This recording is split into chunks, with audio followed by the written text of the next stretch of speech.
Peter, maybe something else from you? No, I absolutely agree. You can't build a business on caffeine delivery, but the flavor and even seasonality is important. With Assam, you have first flush, second flush rains and autumnals, and all of them have very different profiles. So you need to leverage that. I have a question. Huh? Yeah. Okay, we'll get to you after Jay. Thank you. So I have a question first for Laura. You mentioned about millennials and talking about how to attract, the young people to tea and with your unique boba. So first of all, how do you do that? And the second question anyone can answer is you all talked about flavor, you all talked about process, but what about geopolitical issues surrounding the popularity of tea? How did Sri Lanka overtake us? How did Kenya overtake us? Issues with labor market in Assam, does that play a factor in terms of the decline in Assam tea? So first, Laura. So thank you. I think for me, one of the things that I focus on within our business is to distinguish between the different types of teas that are available. We do not just have black tea and green tea on the menu. A lot of boba tea shops tend to do only 2 brewed tea options and then powders to make all the different flavors.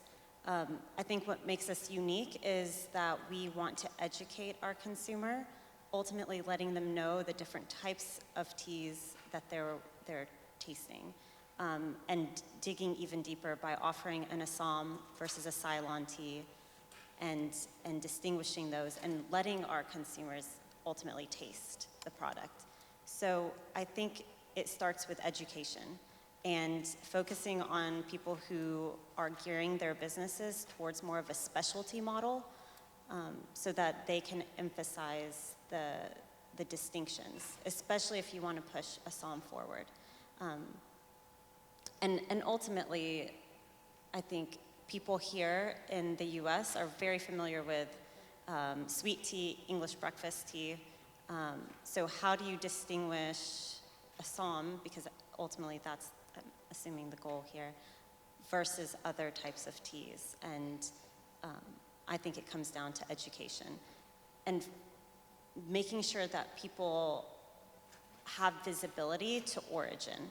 I think now we're shifting our mentality towards farm direct, single origin products, not just with teas, as well with coffee, right? Thank you. And the next aspect of your question from Joyanta was, geopolitical issues, U.S.-China. If U.S.-China relationships go down further south, then how can India leverage that part and replace China in that market? I hope I rephrased it well. Okay. So China exports a lot of green tea into the US, much more green tea than black tea. So for Assam, to think that Assam can replace the Chinese teas is kind of wishful thinking. Okay. The other side is that the black tea that China exports to the US is generally very low quality black tea. With the obviously there's an exception, they do send artisanal and very, very expensive teas, and they are doing some matchas, that kind of thing, Chinese-based matcha. But you can't just take, oh, well, China's going down and we'll take that over. Mm-hmm. Yeah. It's like saying, well, gin sales are down, so I'm going to increase my scotch sales. Right. Scotch drinkers and gin drinkers aren't the same. Correct. Okay. So. Yeah, I echo what Peter said. Okay. All right. Paul? Paul, I know why Paul lost his hair. When he tries to get good quality organic tea from Assam, it's like pulling hair to get it done. And if he does not get anywhere, he goes to the golf course. Yeah. To do that. So, all right, Paul, go ahead. Do you want to take a shot at it, or you think that? I mean, I agree with both Peter and like what he said. It's all right. Mainly. Okay. All right, Vase, you had a question. Yeah, Rohit, can you please get the microphone to Vase? Okay, thank you. This has been a really fabulous panel. I wanted to offer a small suggestion and ask for your reaction to that suggestion. So when one travels in Darjeeling, everywhere there are signs saying that Darjeeling is the champagne of teas, and the Indian government seems to be sort of working hard to tie this small tea-producing region to this small wine-producing region. And the correct model for Assam seems to me to be the region of Bordeaux in France. Bordeaux is this enormous wine-producing region, makes millions and millions of bottles of wine every year, ranging in price from $1 a bottle to $1,200 a bottle. And what Bordeaux has done very successfully is divide into sub-geographic regions with names that people learn, classify its wines with numbers that people can understand, first class, second class, third class, etc., and use other markers like that to denote quality, care and production, things like that, and also then attach stories not to the entire region as a whole, but to particular producers in particular places. And I wonder if Assam, as another region that produces an enormous quantity of tea, but of very differing types and levels of quality, could use mechanisms like that to distinguish itself and to draw attention to the really best Assam teas while still allowing people to produce mass Assam tea as well. Thank you for the question. And can we have your name, please, so that we can connect with you? Because I can't see the lights on me. So Sure. My name is Jonathan Macer. I'm married to Sibani Dadabarua. I'm a scholar of wine law, actually, and this reminds me of the situation with wine. Thank you. All right. We let the tea grow answer that first. Okay. All right. Raj? It's the founder of Dilma, late MJ Fernando, and I had a lot of respect, and we kept in touch. And I totally agree that tea and wine, there are a lot of similarities. And that's a very nice way to put the Assam or Darjeeling, which is also struggling. Darjeeling tea industry, for all of you who don't know, is being fragmented. Assam Tea, the big guys, the big corporates are out of Assam Tea. Both these industries are fragmented. And the best way to, it's become smaller holdings now. Like, moi heri kotha koa nai, khudro sakhetiyok hokolor kotha koa nai, which has become 50% of the total tea production, by the way, in Assam. I am talking of people, single estate owners like me, or, Tamulbari and other tea estates, where we need a story from wine. And thank you so much. We need to connect. I'm going to share notes after this meeting with you. Thank you. Vais, please. Yes, hello everyone, and thank you very much for this wonderful information or knowledge that you're sharing here. I'm Vais Sharma from Toronto. I would identify myself more as a tea enthusiast, nowhere near a connoisseur nor an expert, so this has been a very informative and learning session for me. Growing up, tea has been something for us that came from the tea garden or the tea leaves, basically. So I have a very basic and maybe a controversial question here. What we actually see these days, Canada, the Western world, or anywhere else, is anything that is brewed is called tea. So my very basic question to the experts in here is tea really something that we learned as growing in the tea gardens that actually came from the tea plants, or anything that can be brewed is tea? For example, what we get in Starbucks is chai tea. Should that be called tea, or should that be a tea-flavored drink? That's my question. Thank you. And Vais, by the way, we need to leverage events like this. You are a very high-level corporate executive. So in your corporate offices, we want you to put an order in line item, Pang, every year, $50,000. From Rujali, $50,000. That's the way how we can leverage it. All of the corporate guys, please take note of that. And that's how we're going to start. That's how our story begins. And go ahead. You absolutely hit the nail on its head. It's maybe we just change corporate gifting from wines to teas. Yes. Why not, right? Yes, I mean, why that not? could be a very good line of business. Absolutely, totally in favor. Corporate gifting. There you go, Corporate Vais. gifting from somebody who also bleeds tea. Right. And your husband is sitting right next to you. We'd expect him to lead the venture to ensure that every company in Toronto will start serving tea, the right tea, not the Lipton brand, sorry, excuse me, Goji, the real kind of... You just killed my retirement fund. Thank you. No, your IRA still is good. Your 401k is still good. Don't worry about that. But, we'd love to see something like that, because when you walk Absolutely. into corporate rooms and stuff like that, there's no tea. It's all coffee. How do we change that? Yeah, so if you look at the British Commonwealth, tea from the Camellia sinensis plant or Assamica can be called tea, right? So if in Canada, if you buy a peppermint infusion, it's called an herbal infusion. But in the United States, there is no classification that Camellia sinensis only can be called tea, right? Okay, maybe. Okay. So in the US, if it's not Camellia sinensis, it must be modified by the word herbal. So herbal, it'll be called an herbal tea. But still the word tea. But that's just USDA, I think, does that one. Canada, you can't call it tea. Correct. Yeah. And I would love to have it like Europe, where it's an infusion, or tisane.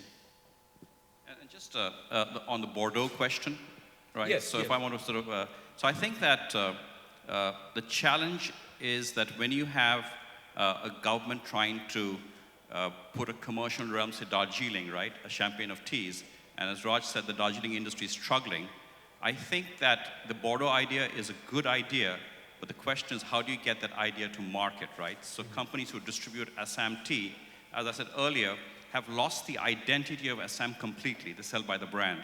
So yes, Assam Tea is malty, has Bordeaux connotations, but nobody's really sort of taken that and taken it to market, which is expensive to do.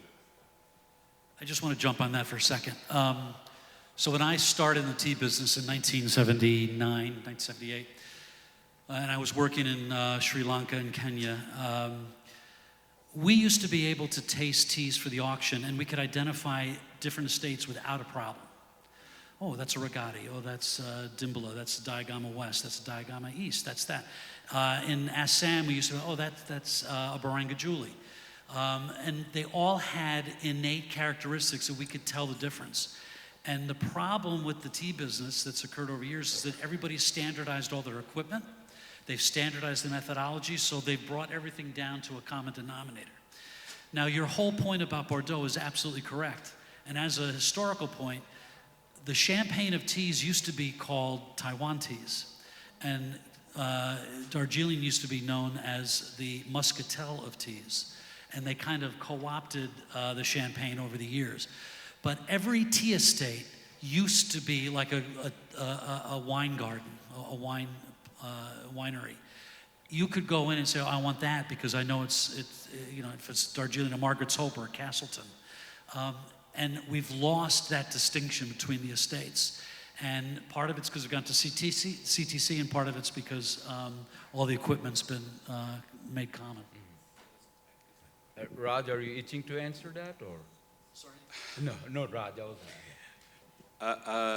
Yes, you see, tea over time, right from the time the British ran the Assam tea industry, the traders made the money. I'm sorry, Lipton made all the money. Right.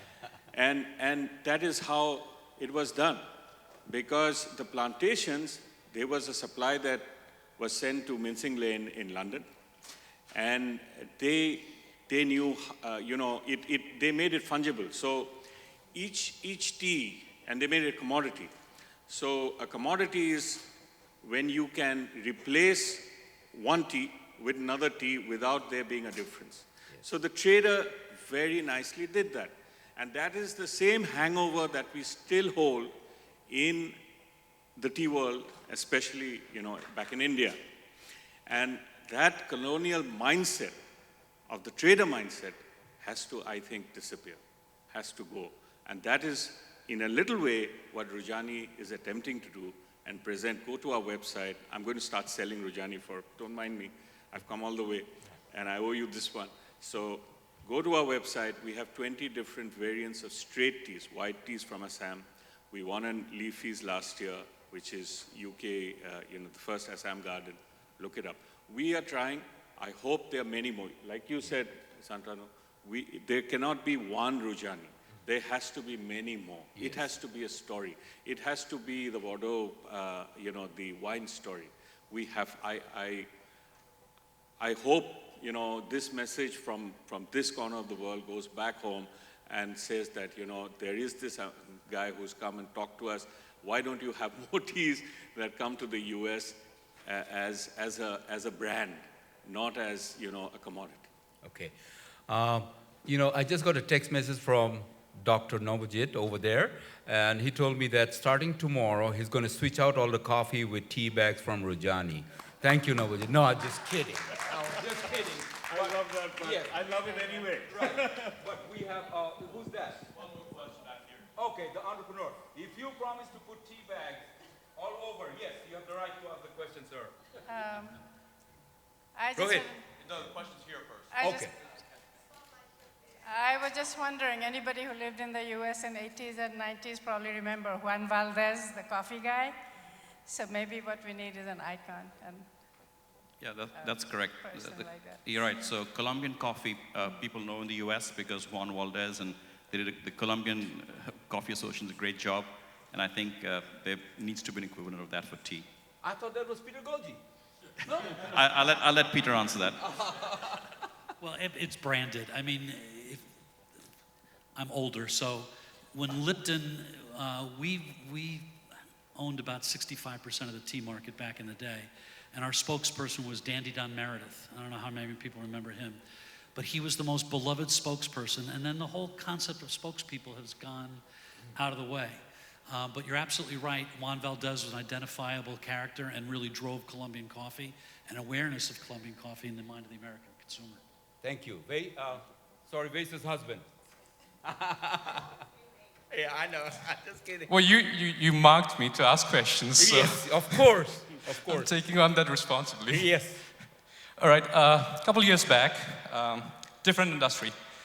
Netflix, very well company, doing pretty well. They started identifying even sleep as a competition, right? So when you look at that, watching movies is what you're basically fighting for is time, right? When we look at tea industry, what would you call as your top competitors? In the sense that a person can only drink so much. Competitors of tea as such, are you talking about Lipton versus Rujani, or are you talking about Assam versus Darjeeling tea? In general, as a tea operator, as a tea distribution agent, as a tea trader, what would you look at in terms of your entire market? Entire market, I mean like beyond just tea. Entire market, what are your top competitions? Yeah, so there's the two ways of looking at it, right? So here in the US, in the business we are in, the competition for black tea is other teas like peppermint and chamomile.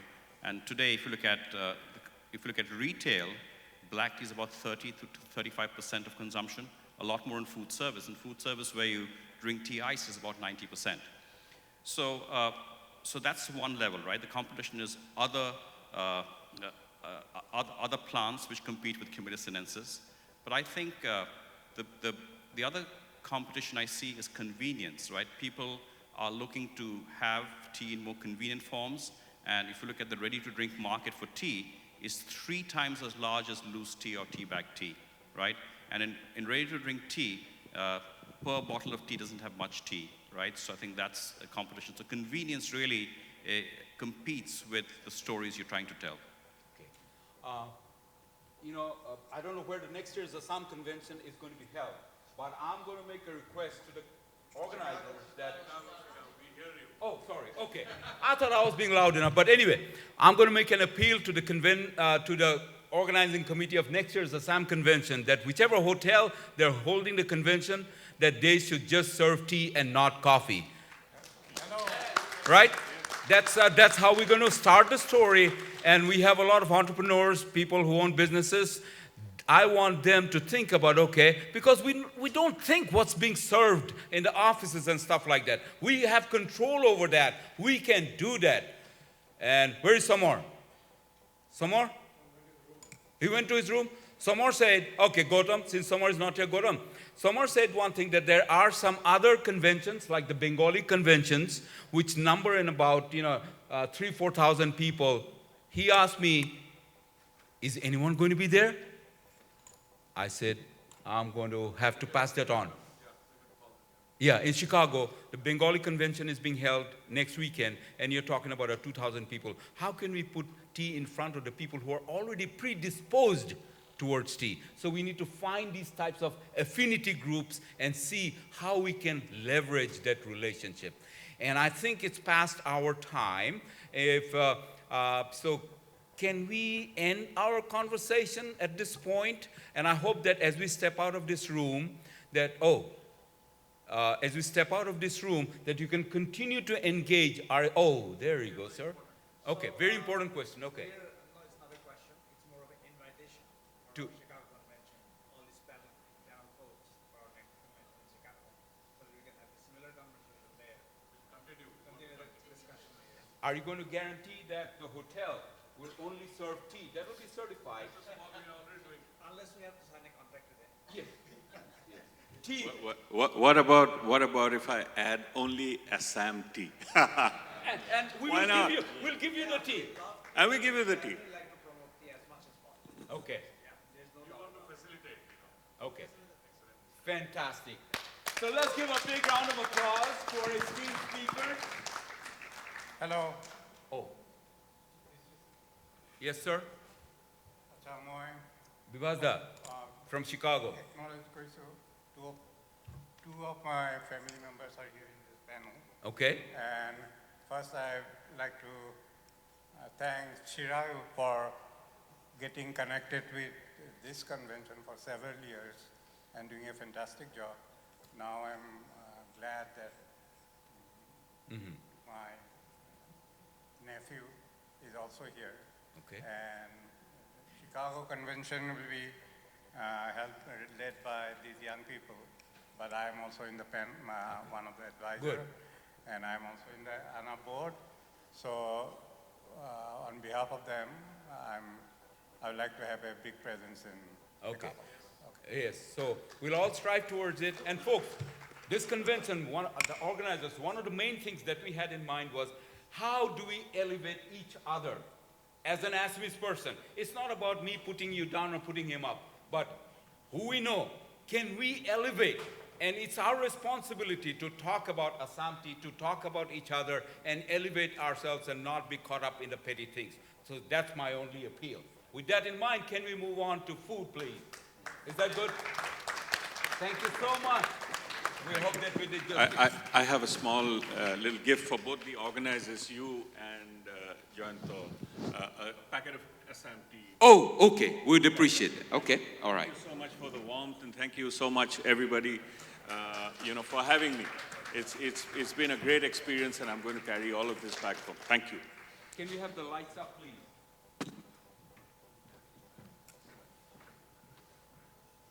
So this is what we get in exchange of the gamusa. Yes. I hope you like it. It's a packet with 6 of our teas. Thank you. Thank you very much. And Thank you. enjoy the conversation. Yes, John, you take everyone for lunch. You lead them the way. Okay. Please follow Jayanta. Can we have the lights, please? Lights. Lights.